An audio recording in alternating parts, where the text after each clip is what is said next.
Delius, what the hell is going on with you out there?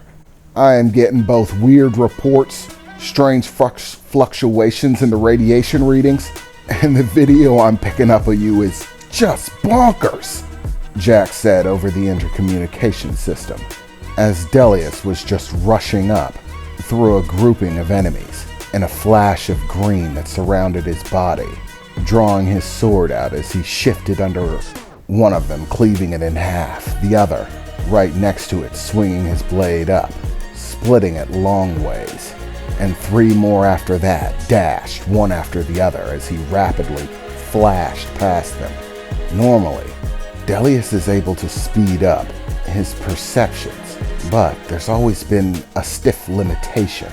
No matter how fast he makes his perceptions, his body could never actually keep up. In other words, he could perceive the world at a rate that his body couldn't move at. But whilst using the green energy, it seemed as if his body could, at least temporarily, attain the state of speed that seemed to match his perceptual level, but only for those short bursts. As he passed by that group of enemies, slashing them to pieces, landing on an asteroid and plunging his sword into it.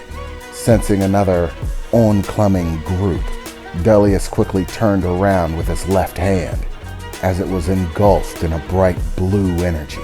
And suddenly, streaks of energy that seemed to flow like lightning from his fingertips extended out into the space, arcing out, burning into asteroids and enemies alike, scorching the area with this lightning, and nearly half a dozen of those creatures as well.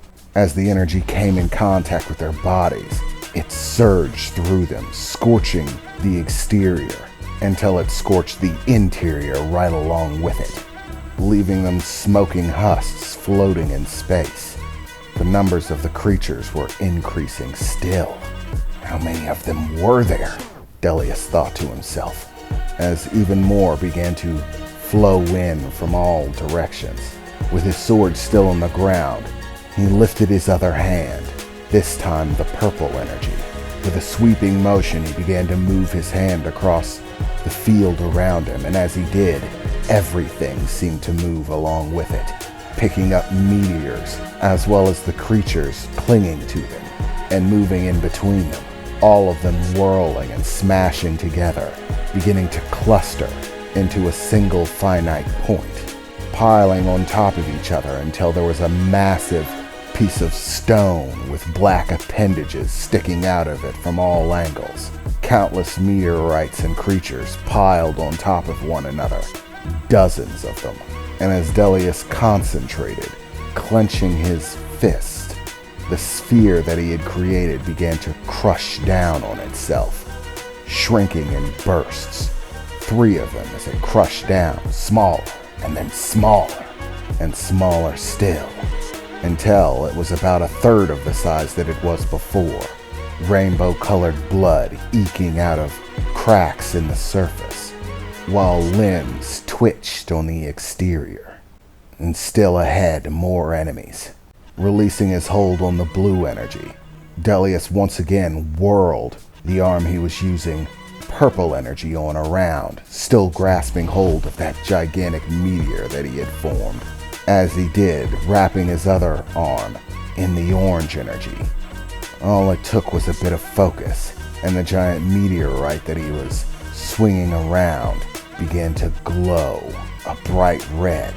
Concentrating even harder, the entire thing seemed to burst into flames, burning outward, as he hurled it forward into the group of oncoming enemies, hitting many but passing many others by, before reaching a point in the distance in which Delius focused as hard as he could on the orange energy, as the entire thing went off like a bomb, exploding in the field, sending debris out like shrapnel, tearing through everything around the area, countless explosions ringing out, as creatures tried to evade. Some succeeded, but a great many failed. "Holy crap, Delius!" Jax exclaimed, have you been holding out on me? Could you do this from the beginning? Because that would have been really good to show off at the beginning. I've lost about 30 guys at this point. It'd have been nice if you could have cut that number back a bit. Sorry, Jax, but that's a no-go. All of this stuff is, well, brand new. I'm just figuring it out myself. Well, where the hell did it come from? Jax replied, sounding frustrated. Well, your guess is as good as mine, Delia said. Right now, my closest guess is that the effect of the irradiation in this area is somehow accelerating my development. I had a nice talk with a Solaran friend of mine. Apparently, our powers don't reach our pinnacle until after we've spent some time off of our planet. It simply draws too much energy from us. I think coming into this radiation field must have kick-started my development, so to speak. Sped up the process. Or at least that's my closest guess to it. Okay, well, whatever the hell it is you're doing, keep doing it. I'm not sure whether it's just all the damage you guys are laying in out there, or something else, but there seems to be a clearing up ahead. I've been messing with the scanners, trying to see a way if I can sift out where they are and what they're doing, give you guys better information to work with, Jax said. And I managed to zero in on their specific signals. Though when they get around you, it gets a bit wonky, it's still effective at a far range. And by the looks of it, it looks like their numbers are clearing out. This wave seems to be the last of them, at least for a while. But then again, we are heading into the center. It might have something to do with how the creatures established their home here in this place. Maybe they're just in the outer asteroid belts. I don't know. So, try to stay on guard and clear out as many of them as you can. Yeah, no problem, Delius replied. How are those other two doing? We've scattered out a bit. I can't see them anymore. I can barely make out the ship. There's so many asteroids around, Delius said as he looked about. Well, by the numbers, everything seems to be looking pretty good. Just like you, the numbers around them are shrinking down. There aren't as many of them. This might be a good thing. If these creatures keep towards the outer asteroid belt and don't journey into the interior, that could mean that we don't have to clear them all out. If they stick to the asteroid belt, all we have to do is make it into the system, beyond the belt, and we can establish everything. If they stay clear of it, we're safe. So let's hope that's the case. But primarily, you're my prime concern. After all, you are the one I made the deal with. If you kick the bucket, I'm not going to be exactly able to move your planet without somebody else's permission. You might say that I'm a little concerned about having, I don't know, a couple hundred of you trying to kill me because I tried to pop their planet to a new place in the universe. It's a bad thing to try to explain without somebody there with you that they trust. So, what's going on? Are you still experiencing negative effects? Is the radiation damaging you at all? No, Delius replied, as he looked about, trying to scan out whether there were any more nearby enemies. I only really thought the effects were negative to begin with. Apparently, the confusion was just my body getting used to them. It felt weird, abnormal. But they were all simply manifesting abilities. But I'm not making some sort of promises here. I do not know if these abilities are going to stick. It might simply be the effects of the radiation. I can't be certain. But for the moment, I feel pretty good, Delius replied. Quite frankly, I'm just ready for this to be over. I want my people to be safe. For our home to be safe.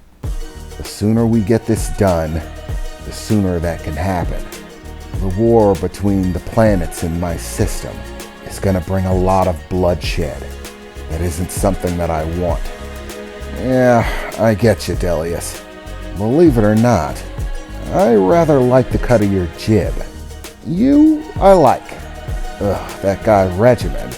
To be honest, he reminds me way too much of the Doc. Don't get me wrong, I respected the Doc's abilities. But as far as the balance of good and evil goes, I'd say he leans far more towards the dark side. Yeah, he's bad, but on a measuring scale, the bad things he does are kind of outweighed by the tremendous need for, well, him. It's a sort of necessary evil type thing. For as much bad crap as the Doctor did, there are so many worse people who could have the kind of power that he has. If the Doc had wanted to, he could have caused me a great deal more trouble and done a great deal more damage to the world. The one thing that makes him tolerable, and that I'm hoping will be similar in his predecessor, was that he had standards of operation, rules that he lived his life by. And though some of those rules might have been cruel, unforgiving, even brutal, I could always trust that he would abide himself by those tenets. He may be willing to kill, even to kill without mercy, but he never does so without strong purpose, something that he can truly gain from it. He's not a maniacal maniac who simply wants to destroy everything for the sake of destroying everything. Nor did he really want power over others. It seemed more or less what he simply wanted was power itself. What I could never understand was why. To be honest, it just seemed like, to him, it felt like a measure of freedom. The more power he had, the freer he was. If no one could stop him from doing whatever he wanted to do, then he could. And luckily for everyone, all he seemed to want to do was deal, barter, negotiate, play games. Nothing extraordinarily detrimental to mankind. To individuals, oh, most definitely. But to mankind as a whole, no. In fact, he seemed to prefer stability over random chaos, order over disorder. He didn't really have any preference for good or evil. It was all simply a matter of whether it was beneficial to him or not. He didn't care if a tyrant ruled the world, so long as he could still do what he wanted. And if the world got saved, he wouldn't wave a finger at that either, so long as he gets to kick around, doing whatever he wishes to do. But I don't know this new guy, and from the looks of it, he's got a lot of the juice that the old Doc had. To be honest, the similarities are pretty frightening. They have many of the same mannerisms, characteristics, and yet there's something distinctly different about this guy. He's not exactly the same. I don't know. I suppose I still need time to understand him. But if I were you, I'd keep my eyes on him. I don't exactly trust him. I could trust the Doc to uphold his deal if he made one. But there's no guarantee that this guy will be the same case. If he tries to cross us, be ready. He is not going to go down without a fight.